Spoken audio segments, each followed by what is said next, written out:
যদি নির্বাচন সময় মতো হয় বা নির্বাচন যদি হয় যখন হবে, স্যার আমরা দেখি নির্বাচনে কালো টাকার একটা সরাসরি থাকে সবসময়। এই বিষয়ে দুদক অনেক সময় অনেক উদ্যোগ নিয়ে থাকে। স্যার আপনার কমিশন কালো টাকার সরাসরি বন্ধে নির্বাচনে কি কি ব্যবস্থা নিতে পারে বা কোনো হুঁশিয়ারিমূলক কথা? তার আগে আমি ওই জায়গাটা থেকে সরে যেতে যে যদি নির্বাচন হয় না, নির্বাচন হবে। আচ্ছা, নির্বাচন হলে টাকা পয়সার খরচটা একটু বেড়ে যায় বিভিন্ন কারণে, নির্বাচনী প্রচারণা, আমাদের দেশে ভোটার ক্রয় করারও একটা প্রবণতা আছে। আমরা যদি এই টাকা পয়সার যখন সরবরাহ বাড়ে, দুইটা দিকে, একটা হচ্ছে ডিমান্ড সাইড, একটা হচ্ছে সাপ্লাই সাইড। এখন ভোটার তো কিছু টাকা চাবেই, কিছু একটা বেনিফিট চাবেই। আমাদের আসলে বন্ধ করতে হবে সাপ্লাই সাইডটা। তো সাপ্লাই সাইডটা মানে কারা বন্ধ করবে? যারা টাকা সরবরাহ করে। তো সেক্ষেত্রে আমাদের ব্যাংকিং ইন্টেলিজেন্স আছে, আমাদেরও কিছু ভূমিকা আছে। আমরা চেষ্টা করব যতটা সম্ভব নিয়ন্ত্রণে রাখা যায়, যতটা সম্ভব মানে আমাদের সবাইকে, এটা শুধু সাংবাদিকদেরও দায়িত্ব আছে। কোনো জায়গাতে মানে যদি বেশি টাকা খরচ হয় সেটা আমাদের চোখে পড়তে হবে। তারপর যারা প্রার্থী, নির্বাচনে যারা প্রার্থী হবেন তারা তো তাদের সম্পদ বিবরণ, তাদের সব কিছু দেবেন।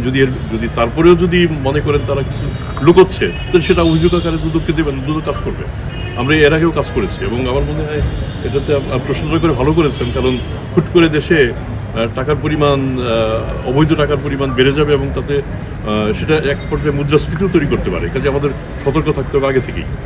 স্যার সেক্ষেত্রে দুদক কি আগে থেকে মাঠে কোনো কাজ করবে কিনা কালো টাকা সরাসরি, এবং যারা প্রার্থী হবেন তাদের ব্যাপারেও কি স্যার আপনারা নজরদারি রাখবেন কিনা? যে আসলে প্রথমত দুদকের সীমাবদ্ধতা আমাদের সবাইকে মনে রাখতে হবে।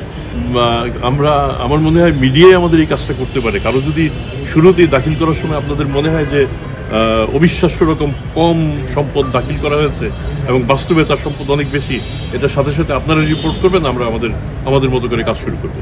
আপনারা কি কালো টাকা বন্ধে কোনো সুপারিশনামা নির্বাচন কমিশন বা রাষ্ট্রের কাছে দিবেন? প্রথমত কালো টাকা গ্রহণযোগ্য টাকা নয়, এটা তো রাষ্ট্র একাধিকবার বলেছে। যে কাজে আমরাও কালো টাকার পক্ষে কোনো কথা বলার কোনো কারণ নেই।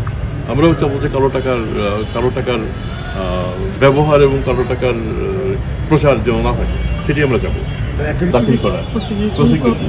এখন বাকি বিষয়টা যেসব মামলা আদালতে দাখিলকৃত এবং মামলা চলমান, সেক্ষেত্রে যদি তারিখগুলি ঘন ঘন তারিখ করে, তাহলে আমরা আশা করতে পারেন খুব দ্রুত রায় হবে। আর যদি সেক্ষেত্রে আদালত যদি দীর্ঘ সময় নেয় তাহলে দেরি হবে।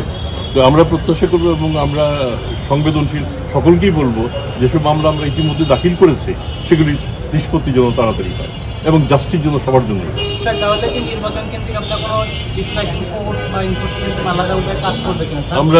আমরা পরিকল্পনা করব। আমি তো আগেই বললাম যে দুদকের একটা স্পেসিফাইড জব আছে, আমরা এর বাইরে যাওয়ার সুযোগ আমাদের খুব কম। তারপরে আমরা সজাগ থাকতে চেষ্টা করব যাতে নির্বাচনকালীন কালো টাকার ছড়াছড়ি।